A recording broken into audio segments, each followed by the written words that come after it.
Hello everyone, Hyper here, and like I promised in my 3 DK guides, here is the video talking about the trinkets and the Azerite traits.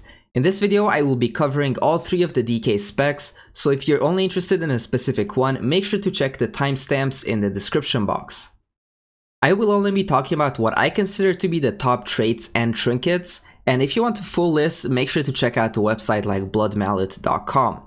Jumping straight into the guide with Unholy trinkets. From Uldir, there's 2 trinkets that we're looking at getting. The first one is Syringe of Bloodborne Infirmity, and the second one is Disc of Systematic Regression. The first one, the Syringe, is particularly good on a single target, while the Disc is better for AoE cleaving and potentially dungeons, but I believe it loses some value on very large pools. From world bosses, we're looking at getting Carulax's Claw, and this trinket gives us on-proc strength, which is extremely beneficial because the trinket is currently over budgeted a little bit, and it actually provides a significant amount of strength. And then the fourth trinket that I consider to be one of the better ones is the Darkmoon deck Fathoms, and of course this is craftable by inscriptions and you can buy it off the auction house or from trade chat. When considering trinkets, you need to take into account the item level of the trinket in question. So if you get some of these trinkets, like for example the Darkmoon deck, which is capped at 355, it might not be as good as maybe even a Mythic Plus trinket from week 2 that might have Titan Forged a lot higher. So you want to make sure that you either sim them or compare them in a chart where they have the trinkets kind of stacked on top of each other and they give you a good eye level range where you can tell kind of by looking at it which one is better at different eye levels. For Azerite traits, for single target and AoE, the trait priority does change. For single target, I recommend taking Thunderous Blast over Laser Matrix, over Dagger in the Back, over Fester Might. And in tier 2, I recommend taking Overwhelming Power over Heed My Call. So in theory, Thunderous Blast plus Overwhelming Power is our best combination. But if you actually go out and look for items that have this combination, you will most likely find that most of them don't have it. So our BIS Azerite tier list will actually be a combination of all of these traits that I mentioned above. So some of our BIS items are actually Fester Might plus Heed My Call, even though in this situation I put them as the lowest priority out of the top 4 traits. For AoE, the best trait is the Synaptic Spark Capacitor, which comes from the Engineering Helmet, so we can only have it on 1 piece maximum. And after that, I recommend stacking either Horrid Experimentation or Last Surprise. They provide about the same value. And then in tier 2, I suggest stacking Heed My Call over Overwhelming Power, so it just switches from single target. If you're looking at putting together a balanced Azerite build, then I definitely recommend taking Heed My Call as your most important trait in the second ring, because on single target it is only slightly behind on Overwhelming Power, but on AoE it pulls quite a significant amount ahead of it. Moving on to Frost DK, and again starting with the trinkets. So Carulax's Claw from the World Boss is again a very good option for single target. And then Syringe of Bloodborne Infirmity from Uldir, along with the Disc of Systematic Regression, are both pretty decent. Obviously the Syringe is good for single target, the Disc is good for AoE. But as Frost DK, our damage is very front-loaded, and a lot of our burst does come from Breath of Sindragosa. So pretty much any unused trinkets that give you either Strength, Mastery, or if you can't find those 2, you can even get away with trinkets that you can use that give crit.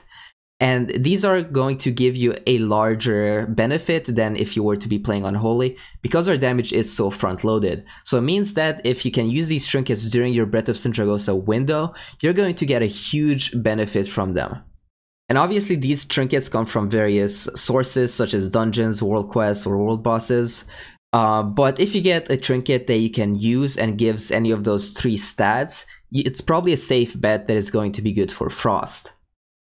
Moving on to the Azerite traits. For single target, I suggest taking Thunderous Blast over Tidal Surge, over Laser Matrix, over Glacial Contagion.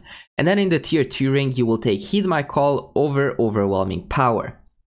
The nice thing here is that if you get Thunderous Blast with Heed My Call, that item is going to be good for both Unholy and Frost. And then if you plan to put together a blood set, which I will talk about here in a little bit, it is also good for that. So you can triple dip into the same item and not really have to change anything around. For AoE, I recommend taking one Frozen Tempest trait, and it doesn't really matter which item you have this on. Obviously, if you have the Engineering Helm, that kind of excludes that, so you will want to have it on your shoulder or on your chest. But having one Frozen Tempest trait is a very large DPS increase because it guarantees a Rhyme proc every time you press Remorseless Winter in AoE. And then after one Frozen trait, if you can, you want to go with the Synaptic Spark Capacitor from the Engineering Helm, and then any other Azerite pieces you will want to have Echoing Howl on. So for AoE, as you can see, we will want to go with 3 unique traits, but if you don't have Engineering, then you will just go with one Frozen Tempest and then double Echoing Howl. Then in tier 2, just like for single target, you will take Heed My Call as your primary trait there.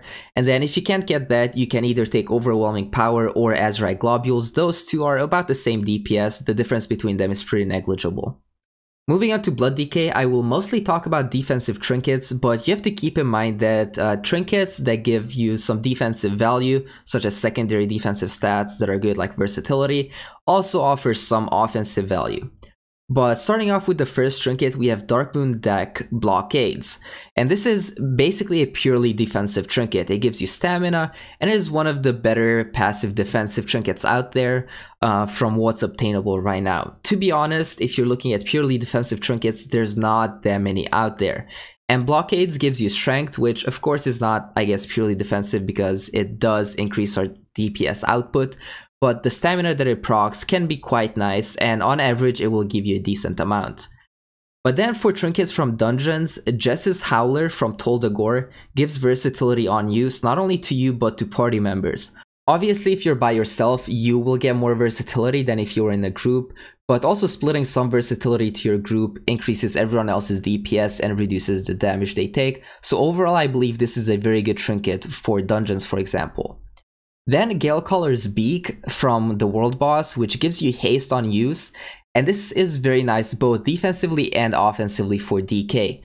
If you remember in Legion, there was a trinket from COEN from the last boss, which did essentially the same thing. It was a haste on use trinket.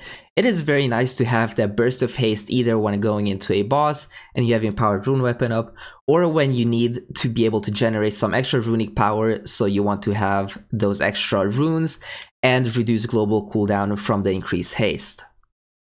For traits as a tank, it is very difficult to give you a clear-cut option of what's best and what to go for, because it will depend on if you want to go for more damage, more survivability, because as a tank, obviously on progress you will itemize very differently than you do on farm, because in the theory as a tank you want to get away with the minimum amount of pure survivability traits that you can. This is because anything over the minimum amount is essentially a waste that is not going towards increasing your damage, which will also help your raid. So in the first few weeks I will be going for mostly defensive or hybrid traits, but then once I get more comfortable with the content and maybe I'm not pushing high keys but rather I'm just farming some lower keys, then I will be switching over to some more damage oriented traits. So I will give you a quick rundown of what I will choose in both situations here. Bones of the Damned, first of all, is a good trait because it gives you a little bit of extra armor, but mainly we take it for the extra stack of Bone Shield whenever it procs. With this trait on your gear, you will only Morrowind at or below 6 stacks instead of 7. And you only want to have one of these traits on your gear, because obviously the armor you get from it would stack, but the bonus chance of gaining an extra Bone Shield is limited to 1 item. This simply means that you have the same chance of proccing an extra Bone Shield if you have 1 of these traits versus 3 of these traits. The second trait that is very good for Blood Decay and is kind of a hybrid trait is Blood Rite. And this will give you haste, and if you kill an enemy, it will refresh the duration of Blood Rite. So this makes it very good in dungeons. Another trait that you might only want to have 1 of is Eternal Rune Weapon, because this will increase the duration of your Dancing Rune Weapon based on the number of runes you spend during its duration, and is capped at 5 seconds. So that increase, so it goes from 10 seconds to 15 seconds, that is quite nice. And I definitely suggest that you take 1 of these, especially if you're doing dungeons and you want to kind of extend that duration of you having that increased aggro generation and also a little bit of increased defensive utility. But if it comes to raiding, for example, this trait is not all that beneficial. The last tier 1 trait that I wanted to mention is Thunderous Blast, and this is by far our strongest damaging trait. So if you're looking at putting together a DPS oriented gear, then you definitely want to be stacking 3 of these Thunderous Blast traits. Then looking at the second ring, we have Winds of War, which is a very strong defensive trait. In basically all situations, you can take this in dungeons and on raid bosses. The second trait here is Ablative Shielding, and this can be pretty decent on progress, and especially at lower item levels where you would get hit below that threshold HP. And that defensive value, just to give you kind of a better window of healing yourself back up or having your healers heal you back up, makes it quite nice on progress. And then obviously, if you don't want to deal with defensive traits at all, you can take Heed My Call. That is the strongest damaging trait, so if you're not concerned about surviving and you just want to pump as much damage as you can, then you will just be stacking Thunderous Blast with Heed My Call. For tier 3 traits, which for the 2 DPS specs, I didn't even bother mentioning them because they're purely utility and survival. I recommend taking Gemhide if you're tanking raids, because this is by far the best trait for raiding. And the rest of the traits will be decent situationally, so this means that while there might be a situation where they shine extremely well, in others they might be nearly useless. For example, the trait that heals you whenever you get knocked back or stunned can be very beneficial on bosses like Talok, for example, where the blobs will constantly knock you back because you will be soaking them as a tank. But then in other situations where, for example, you never get knocked back and you never get stunned, it is essentially useless. This means that you want to pick and choose what the best trait is based on the situation. So for dungeons, Bulwark might be a good idea, but for example, in raiding on single target, you will want to go with Gemhide or something else that's good for the certain boss. Thank you so much for watching this video, and like I said at the beginning, if you want to see a complete breakdown of all the trinkets and all of the Azerite traits, make sure to check out Blood Mallet. If you have any questions about the traits, trinkets, or just DK in general, make sure to leave them in the comments section. Again, thank you so much for watching. Please like the video and sub to the channel. I'll see you on the next one.